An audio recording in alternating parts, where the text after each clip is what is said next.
നമസ്കാരം. മിഡിയ സ്റ്റാർ തുടങ്ങുന്നു. ഇസ്രായേൽ ആക്രമണം നേരിടുന്ന ലബനാനിലേക്ക് $100 ദശലക്ഷം അടിയന്തര സഹായം പ്രഖ്യാപിച്ച് UAE. ലബനാൻ ജനതയ്ക്കുള്ള പിന്തുണയെന്ന നിലയിലാണ് സഹായമെന്ന് ഔദ്യോഗിക വാർത്താ ഏജൻസിയായ വാം പുറത്തിറക്കിയ കുറിപ്പിൽ അറിയിച്ചു. President Sheikh Mohammed bin Zayed Al നഹ്യാന്റെ നിർദ്ദേശപ്രകാരമാണ് ലബനാൻ ജനതയ്ക്ക് UAE സഹായം പ്രഖ്യാപിച്ചത്. മാനുഷിക പ്രതിസന്ധി നേരിടുന്ന ലബനീസ് ജനതയോടുള്ള ഐക്യദാർഢ്യമെന്ന നിലയിലാണ് സഹായ പ്രഖ്യാപനം. ഭക്ഷണമടക്കമുള്ള അടിയന്തര സഹായങ്ങൾ എത്തിക്കാൻ തങ്ങൾ സന്നദ്ധരാണെന്ന് Emirates Red Crescent Authority secretary general Rashid Al Mansouri പറഞ്ഞു. ലബനാനിൽ 2 ആഴ്ചയെ തുടർന്ന ഇസ്രായേൽ ആക്രമണത്തിൽ 1000-ലേറെ പേരാണ് കൊല്ലപ്പെട്ടത്. 6000-ലധികം പേർക്ക് പരിക്കേറ്റതായും ലബനാൻ ആരോഗ്യ മന്ത്രാലയം പറയുന്നു. 10 ലക്ഷം പേർ ഭവനരഹിതരായെന്നാണ് കണക്ക്.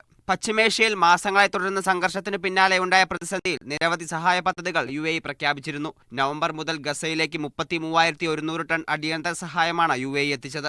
ഗസയിൽ പരിക്കേറ്റവരെ ചികിത്സിക്കാനായി 2 ആശുപത്രിയും UAEയുടെ നേതൃത്വത്തിൽ പ്രവർത്തിക്കുന്നുണ്ട്. അതിനിടെ ലബനാനിൽ അടിയന്തര വെടിനിർത്തൽ വേണമെന്ന് അറബ് രാഷ്ട്രങ്ങളുടെ കൂട്ടായ്മയായ GCC ആവശ്യപ്പെട്ടു. ലബനാന്റെ പരമാധികാരം സംരക്ഷിക്കേണ്ടത് അത്യാവശ്യമാണെന്നും GCC secretary general Jasem Mohammed Al Budaiwi വ്യക്തമാക്കി. Media 1 Dubai. ഗസയിൽ ഇസ്രായേൽ സേനയുടെ ആക്രമണത്തിൽ പരിക്കേറ്റ ഫലസ്തീനികളുടെ ചികിത്സയ്ക്ക് കുവൈറ്റ് റെഡ് ക്രസന്റ് സൊസൈറ്റി സഹായമെത്തിക്കും.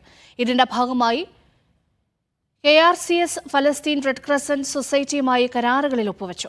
കെയ്റോയിൽ നടന്ന ചടങ്ങിൽ KRCS സെക്രട്ടറി ജനറൽ മഹാ അൽ ബർജാസും PRCS പ്രസിഡന്റ് ഡോക്ടർ യൂനസ് അൽ ഖത്തീബും ഇത് സംബന്ധമായ രേഖകളിൽ ഒപ്പുവച്ചു.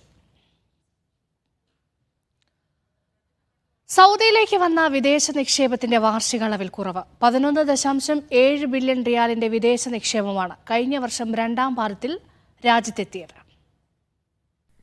2023 2ാം പാദത്തിൽ 11.7 ബില്യൺ റിയാലിന്റെ വിദേശ നിക്ഷേപമാണ് രാജ്യത്തെത്തിയത്.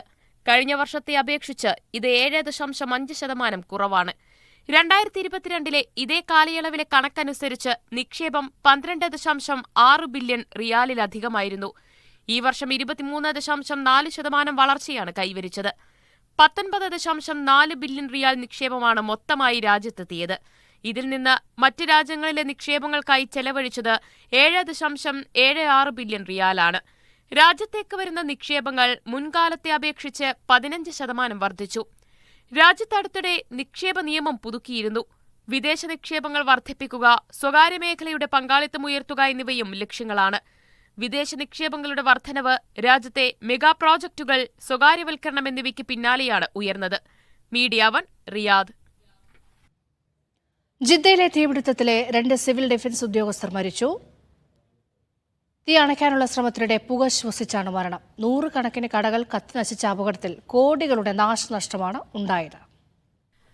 ഞായറാഴ്ച പുലർച്ചെ ജിദ്ദ ഇന്റർനാഷണൽ മാർക്കറ്റിലുണ്ടായ തീപിടുത്തത്തിൽ 2 സിവിൽ ഡിഫൻസ് ഉദ്യോഗസ്ഥർ വീരമൃത്യു വരിച്ചതായി സർക്കാർ വൃത്തങ്ങൾ അറിയിച്ചു. തീയണക്കാനുള്ള ശ്രമത്തിനിടെ പുക ശ്വസിച്ചാണ് ഉദ്യോഗസ്ഥർ മരിച്ചത്. 40-ലേറെ വർഷം പഴക്കമുള്ള വാണിജ്യ കേന്ദ്രം പൂർണ്ണമായും കത്തിനശിച്ചിരുന്നു. മലയാളികളുടേതുൾപ്പെടെ 100-ലേറെ കടകൾ കത്തിനശിച്ചു. സിവിൽ ഡിഫൻസ് ഉൾപ്പെടെ വ്യത്യസ്ത സുരക്ഷാ ഉദ്യോഗസ്ഥരുടെ മണിക്കൂറുകൾ നീണ്ട ശ്രമത്തിനൊടുവിലാണ് തീയണക്കാനായത്. സിവിൽ ഡിഫൻസിലെ 20 സംഘങ്ങൾ അഗ്നിശമന പ്രവർത്തനങ്ങളിൽ പങ്കാളികളായി. മക്കയിൽ നിന്നുള്ള 2 സിവിൽസ് യൂണിറ്റുകളുടെയും സഹായം തേടിയിരുന്നു. 300-ലേറെ മലയാളി ജീവനക്കാർ ജിദ്ദ ഇന്റർനാഷണൽ മാർക്കറ്റിൽ ജോലി ചെയ്തു വരുന്നുണ്ട്. Sabith Saleem, media 1 Jeddah. ഒമാനിലെ വിവിധയിടങ്ങളിൽ മഴ തുടരുന്നു. മസ്കത്ത്, സൗത്ത് ബാത്തിന, ദാഹിറ ഗവർണറേറ്റുകളിലും മഴയ്ക്ക് സാധ്യതയെന്ന് കാലാവസ്ഥാ നിരീക്ഷണ കേന്ദ്രം അറിയിച്ചു. അപകട സാധ്യത കണക്കിലെടുത്ത റോയൽ ഒമാൻ പോലീസ് പൗരന്മാർക്ക് ജാഗ്രതാ മുന്നറിയിപ്പ് നൽകിയിട്ടുണ്ട്. മസ്കത്ത്, സൗത്ത് ബാത്തിന, ദാഹിറ ഗവർണറേറ്റുകളിൽ കാറ്റിനും വ്യത്യസ്ത തീവ്രതയുള്ള മഴയ്ക്കും സാധ്യതയുണ്ടെന്നാണ് കാലാവസ്ഥാ നിരീക്ഷണ കേന്ദ്രം അറിയിച്ചത്. ഇന്ന് ഉച്ച മുതൽ തലസ്ഥാന നഗരിയായ മസ്കത്തിൽ മൂടിക്കെട്ടിയ കാലാവസ്ഥയായിരുന്നെങ്കിലും മഴ വിട്ടുനിന്നു. അൽഹജർ പർവ്വതനിരകളിലും ഒമാൻ കടലിന്റെ തീരങ്ങളിലും ക്യുമുലസ് മേഘങ്ങളുടെ വികാസവും വ്യാപനവും പ്രതീക്ഷിക്കുന്നതായും മഴ തുടരാൻ സാധ്യതയുണ്ടെന്നും കാലാവസ്ഥാ വകുപ്പ് അറിയിച്ചു. കനത്ത മഴയെ തുടർന്ന് നിലവിൽ റുസ്താഖിലെ വാദി അൽ സിൻ, വാദി അൽ തയബ് എന്നിവ ശക്തമായി ഒഴുകുന്നുണ്ട്. അതേസമയം അൽ അവാബിയിലെ വാദി ബാനി ഖറൂസും ഫലജ് ബാനി ഖാസിറും ഉയർന്നു നിൽക്കുന്നതും റോഡ് ഗതാഗതത്തിനും തടസ്സമുണ്ടാക്കി. അസ്ഥിരമായ കാലാവസ്ഥ ഉയർത്തുന്ന അപകട സാധ്യത വർദ്ധിപ്പിക്കുന്നതിനാൽ താമസക്കാർക്ക് റോയൽ ഒമാൻ പോലീസ് മുന്നറിയിപ്പ് നൽകിയിട്ടുണ്ട്. വെള്ളപ്പൊക്കമുള്ള താഴ്വരകൾ മുറിച്ചു കടക്കുന്നത് ഒഴിവാക്കാനും ഔദ്യോഗിക സ്രോതസ്സുകളുടെ കാലാവസ്ഥയെക്കുറിച്ചുള്ള കൃത്യമായ അപ്ഡേറ്റുകൾ അറിയാൻ ശ്രമിക്കണമെന്നും റോയൽ ഒമാൻ പോലീസ് പറഞ്ഞു. Media 1 Muscat. ഖത്തറിൽ കാലാവസ്ഥ മാറി തുടങ്ങിയതോടെ സീസണൽ പനിക്കെതിരെ വാക്സിനേഷൻ ക്യാമ്പയിന് തുടക്കം. രാജ്യത്തെ 80-ലേറെ ആരോഗ്യ കേന്ദ്രങ്ങളിൽ നിന്ന് നാളെ മുതൽ വാക്സിൻ എടുക്കാം. അന്തരീക്ഷം മാറി തുടങ്ങുകയാണ്. അതിന്റെ സൂചനകൾ ആരോഗ്യത്തിലുമുണ്ടാകും. പനി, ചുമ, ജലദോഷം ഉൾപ്പെടെയുള്ള അസുഖങ്ങൾ വർദ്ധിക്കാനുള്ള സാഹചര്യം കണക്കിലെടുത്താണ് പൊതുജനാരോഗ്യ മന്ത്രാലയം വാക്സിനേഷൻ ക്യാമ്പയിൻ നടത്തുന്നത്. HMC, PHCC എന്നിവരുമായി സഹകരിച്ച് നടത്തുന്ന ക്യാമ്പയിനിൽ കുത്തിവെപ്പ് പൂർണ്ണമായും സൗജന്യമാണ്. സർക്കാർ, അർദ്ധ സർക്കാർ, സ്വകാര്യ ക്ലിനിക്കുകൾ എന്നിവയുൾപ്പെടെ രാജ്യത്തുടനീളമുള്ള 80-ലേറെ ആരോഗ്യ സേവന കേന്ദ്രങ്ങളിൽ ഫ്ലൂ വാക്സിൻ സൗജന്യമായി ലഭിക്കും. സ്വദേശികളും താമസക്കാരും ഉൾപ്പെടെ എല്ലാവരും പനിക്കെതിരെ വാക്സിൻ സ്വീകരിക്കണമെന്ന് അധികൃതർ ആവശ്യപ്പെട്ടു. Media 1 Doha. ഖത്തറിൽ ഇന്ധനവില കുറച്ചു. ഒക്ടോബറിലെ പെട്രോൾ, ഡീസൽ വിലയിൽ കുറവ് വരുത്തിയിട്ടുണ്ട്. ദീർഘകാലത്തിന് ശേഷമാണ് ഡീസൽ വില കുറയ്ക്കുന്നത്. സെപ്റ്റംബറിൽ പ്രീമിയം പെട്രോളിന് 1.95 ഖത്തർ റിയാലായിരുന്നു നിരക്ക്. ഇത് 1.90 ഖത്തർ റിയാലായാണ് കുറച്ചത്. സൂപ്പർ ഗ്രേഡ് പെട്രോളിനും 5 ദിർഹം വില കുറച്ചിട്ടുണ്ട്. 2 റിയാൽ 5 ദിർഹമാണ് പുതിയ നിരക്ക്. ഡീസലിന് 2 റിയാലാണ് ഒക്ടോബറിലെ നിരക്ക്. സെപ്റ്റംബറിൽ 2.05 ഖത്തർ റിയാലായിരുന്നു വില. പ്രീമിയം പെട്രോൾ വിലയിൽ ഏറ്റക്കുറച്ചിലുകൾ വന്നിരുന്നെങ്കിലും ഏറെക്കാലത്തിന് ശേഷമാണ് സൂപ്പർ ഗ്രേഡ് പെട്രോളിനും ഡീസലിനും വില കുറയുന്നത്. Media 1 Doha. അബുദാബി കിരീടാവകാശി നാളെ ഖത്തറിലെത്തും. ഔദ്യോഗിക സന്ദർശനത്തിനായി ഖത്തറിലേക്ക് പോകുന്ന Sheikh Khalid bin Mohammed Al Nahyan Qatar emir Sheikh തമീമുമായി കൂടിക്കാഴ്ച നടത്തും. UAEക്കും ഖത്തറിനുമിടയിലെ സൗഹൃദം കൂടുതൽ ശക്തമാക്കുന്ന നടപടികളുടെ ഭാഗമായാണ് സന്ദർശനമെന്ന് UAE ഔദ്യോഗിക വാർത്താ ഏജൻസി റിപ്പോർട്ട് ചെയ്തു. സഹിഷ്ണുതയുടെ സന്ദേശം എന്തെന്ന് ലോകം UAE കണ്ടു പഠിക്കണമെന്ന് രാജ്യസഭാ MPയും മഹിളാ കോൺഗ്രസ് സംസ്ഥാന പ്രസിഡന്റുമായ ജബി മേത്തർ. ടീം ടോളറൻസ് നൽകിയ സ്വീകരണ പരിപാടിയിൽ സംസാരിക്കുകയായിരുന്നു അവർ. സാദിഖ് അലി അധ്യക്ഷത വഹിച്ചു.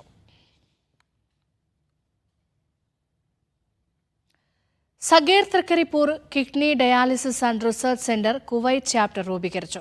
അബാസിയിൽ നടന്ന യോഗം PK അക്ബർ സിദ്ദിഖ് ഉദ്ഘാടനം ചെയ്തു. K ബഷീർ അധ്യക്ഷനായിരുന്നു.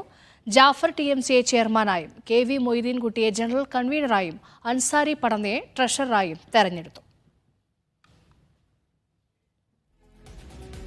സാങ്കേതിക സേവന മേഖലയിൽ 20 വർഷം പിന്നിട്ട UAEയിലെ പ്രമുഖ ദൃശ്യ സുരക്ഷാ സ്ഥാപനമായ ഷിഫ ഗ്രൂപ്പ് ഓഫ് കമ്പനീസ്, ഇക്വിഷൻ, എസ്വിസ് എന്നീ സെക്യൂരിറ്റി സൊല്യൂഷൻ കമ്പനികളുടെ ദുബൈയിലെ വിതരണക്കാരായ ശിവ ഗ്രൂപ്പിന്റെ വാർഷികാഘോഷ പരിപാടികൾ സംഘടിപ്പിച്ചു.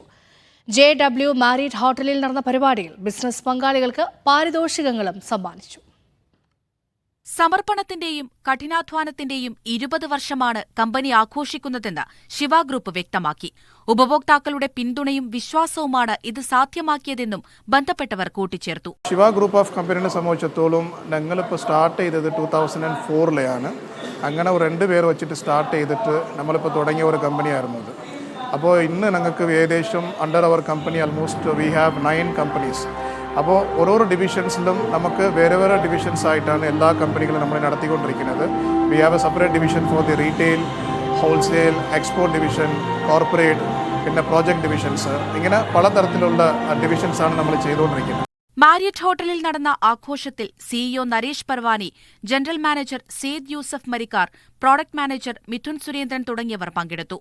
മികച്ച ബിസിനസ് പങ്കാളികൾക്ക് വോക്സ് വാഗണിന്റെ 4ഉം ടൊയോട്ടയുടെ 3ഉം കാറുകൾ സമ്മാനിച്ചു. Gold voucher, Sony PlayStation, MacBook Pro, iPhone 15 Pro Max തുടങ്ങിയ പാരിതോഷികങ്ങളുമുണ്ടായിരുന്നു. തുടർച്ചയായ 2ാം വർഷമാണ് ശിവ ഗ്രൂപ്പ് ഉപഭോക്താക്കളെ ആദരിക്കുന്നത്. Media 1 Dubai. കടയുടെ പുറത്ത് വെച്ച് സാധനങ്ങൾ വിപണനം ചെയ്യുന്നത് വിലക്കി കുവൈറ്റ് വാണിജ്യ മന്ത്രാലയം. വാണിജ്യ സ്റ്റോറുകളുടെയും ഔട്ട്ലെറ്റുകളുടെയും പുറത്ത് ചരക്കുകളും സേവനങ്ങളും നൽകുന്നതിനാണ് നിരോധനം ഏർപ്പെടുത്തിയത്. ഇത് സംബന്ധമായ ഉത്തരവ് വാണിജ്യ വ്യവസായ മന്ത്രി ഖലീഫ അൽ അജീൽ പുറപ്പെടുവിച്ചു.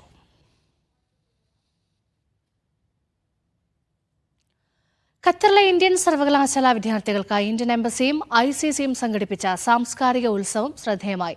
സർവകലാശാലകളിലെ വിദ്യാർത്ഥികൾക്ക് തങ്ങളുടെ കലാപ്രകടനങ്ങൾ അവതരിപ്പിക്കുവാനും എംബസി, കമ്മ്യൂണിറ്റി നേതാക്കളുമായി ആശയവിനിമയം നടത്താനുമുള്ള വേദിയായിരുന്നു സാംസ്കാരിക ഉത്സവം. എല്ലാ വർഷങ്ങളിലും സമാനമായ രീതിയിൽ പരിപാടി സംഘടിപ്പിക്കുമെന്ന് അംബാസഡർ വിപുൽ പറഞ്ഞു. കുവൈറ്റിൽ ബയോമെട്രിക് രജിസ്റ്റർ പൂർത്തിയാക്കാത്തവരുടെ ബാങ്ക് അക്കൗണ്ടുകൾ സസ്പെൻഡ് ചെയ്യും. ഇത് സംബന്ധമായ നിർദ്ദേശം നൽകിയതായി പ്രാദേശിക അറബിക് മാധ്യമങ്ങൾ റിപ്പോർട്ട് ചെയ്തു. കുവൈറ്റ് പൗരന്മാർക്ക് ബയോമെട്രിക് പൂർത്തിയാക്കാനുള്ള സമയം ഇന്ന് അവസാനിക്കും. പ്രവാസികൾക്ക് ബയോമെട്രിക് വിരലടയാളം പൂർത്തിയാക്കാനുള്ള അവസാന തീയതി December 31. Malarvadi little scholar UAE തല ജേതാക്കൾക്ക് പുരസ്കാരങ്ങൾ വിതരണം ചെയ്തു. 28 വിദ്യാർത്ഥികൾ പുരസ്കാരം ഏറ്റുവാങ്ങി. മീഡിയ വണ്ണും മലർവാടിയും സംയുക്തമായാണ് ലിറ്റിൽ സ്കോളർ മത്സരങ്ങൾ സംഘടിപ്പിച്ചത്.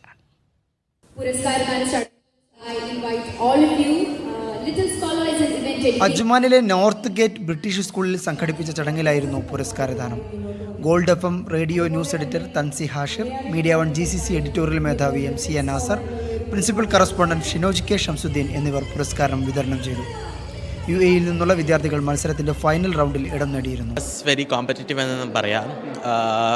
UAE ലെവൽ ഫസ്റ്റ് എത്താൻ കുറച്ച് പാടായിരുന്നു. ഞാൻ ട്രൈ ചെയ്തു, ഓൺലൈൻ ക്വിസിലായതുകൊണ്ട് ട്രൈ ചെയ്തിട്ട് കിട്ടി.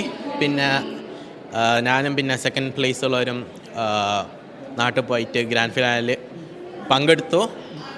പ്രൈസ് കിട്ടിയില്ല, പക്ഷേ ഒരു ട്രാവൽ ചെയ്യാനൊരു നാട്ടിൽ ട്രാവൽ ചെയ്യാനൊരു സന്തോഷവും പിന്നെ പങ്കെടുത്തതിനുള്ള സന്തോഷവും ഉണ്ടായിരുന്നു. അതുകൊണ്ട് thanks to media one and all the other. 2024 ജനുവരി ഫെബ്രുവരി മാസങ്ങളിലായിരുന്നു UAE വിദ്യാർത്ഥികൾക്കുള്ള ലിറ്റിൽ സ്കോളർ വിജ്ഞാനോത്സവം. 7 രാജ്യങ്ങളിലായി 50,000-ലേറെ കുട്ടികളാണ് വിജ്ഞാനോത്സവത്തിന്റെ ഭാഗമായത്. Media one, Ajman. കുവൈറ്റിൽ പ്രൊജക്ട് വിസയിൽ ജോലി ചെയ്യുന്നവർക്ക് നിബന്ധനകൾക്ക് വിധേയമായി വിസ ട്രാൻസ്ഫർ അനുവദിക്കുന്നു. ഇതോടെ സർക്കാർ പൊതുമേഖലാ കമ്പനികളിലെ പ്രൊജക്ടുകളിൽ ജോലി ചെയ്യുന്നവർക്ക് സ്വകാര്യ മേഖലയിലേക്ക് വിസ മാറാൻ കഴിയും. പുതിയ നിർദ്ദേശങ്ങൾ പ്രകാരം സർക്കാർ കരാറോ പദ്ധതിയോ അവസാനിപ്പിച്ചാൽ മാത്രമേ ഇഖാമ മാറ്റം അനുവദിക്കുകയുള്ളൂ.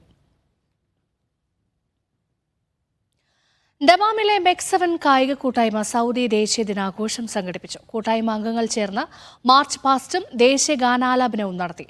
വ്യായാമത്തിന്റെ പ്രാധാന്യത്തെക്കുറിച്ച് കോർഡിനേറ്റർ അഷ്റഫ് കൊണ്ടോട്ടി ബോധവൽക്കരണം നടത്തി. ഹമീദ് കൊണ്ടോട്ടി, ആലിക്കുട്ടി ഒളവട്ടൂർ, സാജിദ് ആറാട്ടുപുഴ, ഹനീഫ പെരിച്ചേരി എന്നിവർ സംസാരിച്ചു. നവോദയ സൗദി അൽ ഖസീം കൂട്ടായ്മ ഓണാഘോഷം സംഘടിപ്പിച്ചു. ഓണം പൊന്നോണം എന്ന പേരിൽ സംഘടിപ്പിച്ച പരിപാടിയിൽ കുടുംബങ്ങളുടെ നിരവധി പേർ പങ്കെടുത്തു. കലാപരിപാടികളും വിവിധതരം മത്സരങ്ങളും ഓണസദ്യയും ഒരുക്കി. പൊതുസമ്മേളനം കനിവ് രക്ഷാധികാരി ഹരിലാൽ ഉദ്ഘാടനം ചെയ്തു. സുധീർ കായംകുളം, ഫിബിൻ ബേബി, പ്രമോദ് കുര്യൻ, ദിനേശൻ എന്നിവർ സംസാരിച്ചു. ഖത്തർ പിറവം പ്രവാസി അസോസിയേഷൻ ഓണാഘോഷം സംഘടിപ്പിച്ചു. ICBF പ്രസിഡന്റ് ഷാനവാസ് ബാവ ഉദ്ഘാടനം ചെയ്തു. വിവിധ കലാപരിപാടികളും മത്സരങ്ങളും പരിപാടിക്ക് മിഴിവേകി. വയനാട് ദുരിതാശ്വാസ പ്രവർത്തനങ്ങൾക്ക് കാപ്പയുടെ വിഹിതം ചടങ്ങിൽ കൈമാറി. കാപ്പ പ്രസിഡന്റ് ഷിജോ തങ്കച്ചൻ അധ്യക്ഷത വഹിച്ചു. കാപ്പ സെക്രട്ടറി ജോർജ് സ്വാഗതം പറഞ്ഞു.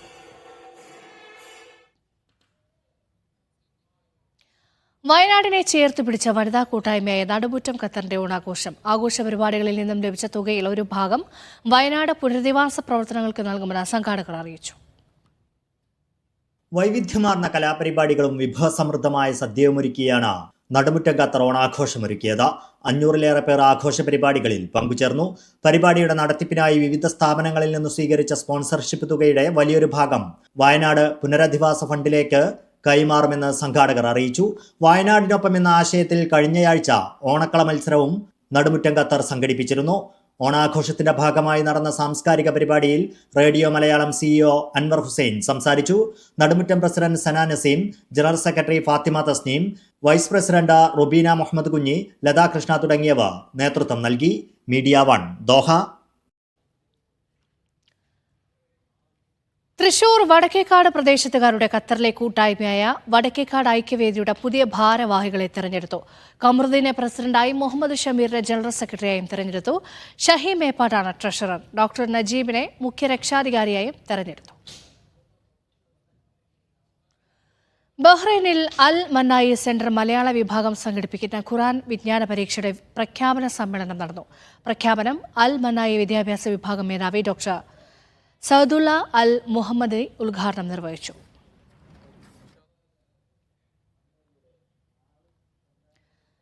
വിജയദശമി ദിനത്തിൽ ബഹ്റൈൻ കേരളീയ സമാജത്തിലെ വിദ്യാരംഭം പരിപാടി നടക്കും. ഒക്ടോബർ 13 ഞായറാഴ്ച രാവിലെ 5:30 മുതൽ പരിപാടി നടക്കും. ശ്രീജിത്ത് IPS കുരുന്നുകൾക്ക് ആദ്യാക്ഷരത്തിന്റെ മധുരം നൽകും.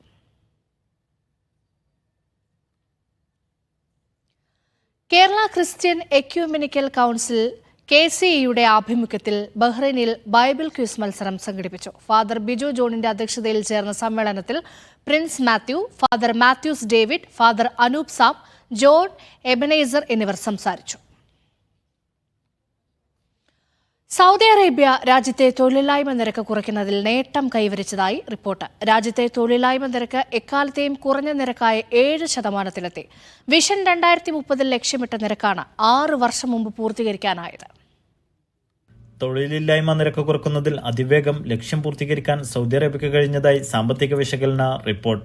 വിഷൻ 2030 പൂർത്തീകരണത്തോടെ ലക്ഷ്യമിട്ട തൊഴിലില്ലായ്മ നിരക്കായ 7% 2024 പകുതിയോടെ പ്രാപ്യമായതാണ് വലിയ നേട്ടമായി ഈ രംഗത്തുള്ളവർ ചൂണ്ടിക്കാണിക്കുന്നത്. രാജ്യത്തെ എക്കാലത്തെയും കുറഞ്ഞ നിരക്കായ 7.1% ഈ വർഷം രണ്ടാം പകുതിയിൽ തൊഴിലില്ലായ്മ നിരക്ക് രേഖപ്പെടുത്തിയിരുന്നു. പ്രധാനമായും 3 കാര്യങ്ങൾ ഇതിന് സഹായകരമായതായും വിദഗ്ധർ സൂചിപ്പിക്കുന്നു. വനിതാ ശാക്തീകരണവും തൊഴിൽ വിപണിയിലേക്കുള്ള അവരുടെ മുന്നേറ്റവും നിരക്ക് കുറക്കുന്നതിന് ആക്കം കൂട്ടി.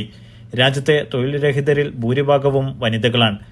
34.5% വനിതകളുടെ തൊഴിലില്ലായ്മ നിരക്ക് 12.8% കുറക്കാൻ കഴിഞ്ഞതോടെ ലക്ഷ്യപൂർത്തീകരണത്തിലേക്ക് അടുക്കുകയായിരുന്നു. എണ്ണ ഇതര മേഖലയ്ക്ക് നൽകിയ പ്രോത്സാഹനവും സ്വകാര്യ മേഖലയെ ശക്തിപ്പെടുത്തിയതും രണ്ടാമത്തെ ഘടകമായി. സ്വദേശിവൽക്കരണ പദ്ധതികൾ വഴി കൂടുതൽ സ്വദേശികളെ നിയമിക്കാൻ കമ്പനികൾ നിർബന്ധിതമായതും നേട്ടത്തിന് കാരണമായതായി വിലയിരുത്തുന്നു. Noushad Irikkur, media 1, Dammam.